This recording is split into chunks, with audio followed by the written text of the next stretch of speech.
Interactive Read Aloud in the Remote World.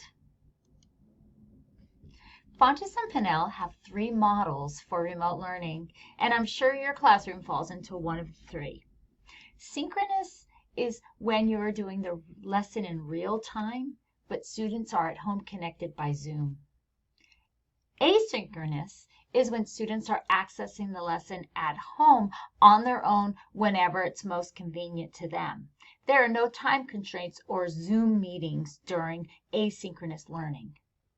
Synchronous and asynchronous require some kind of device to be used by the kiddo. No access to technology is self-explanatory, and most of these students pick up paper pencil packets prepared by the teacher. You will certainly be able to deliver the 3 steps to an interactive read aloud synchronously. By the way, refer back to the interactive read aloud in 3 steps video for more information about each step.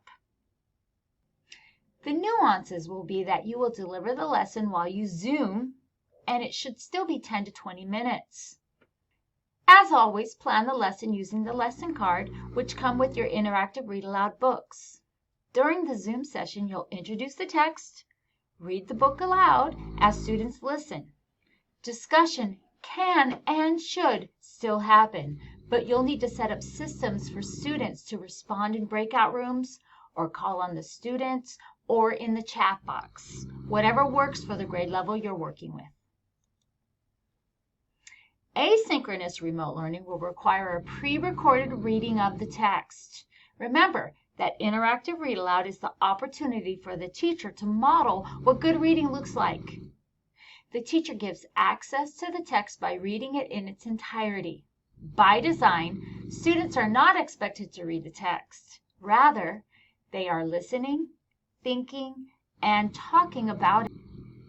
With that in mind, you'll want to be super intentional about telling the kids to pause and restart the video as you move through the reading of the text on the recording so they can think about and talk about discussion questions with a family member or adult in the household.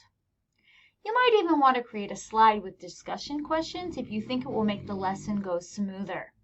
Or just prompt the thinking and questions during the pre-recorded lesson.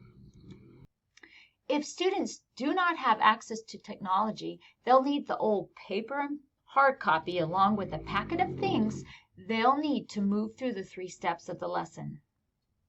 In a perfect world, there would be a copy of the interactive read aloud book, whether it's a copy from the classroom or a copy from a PDF.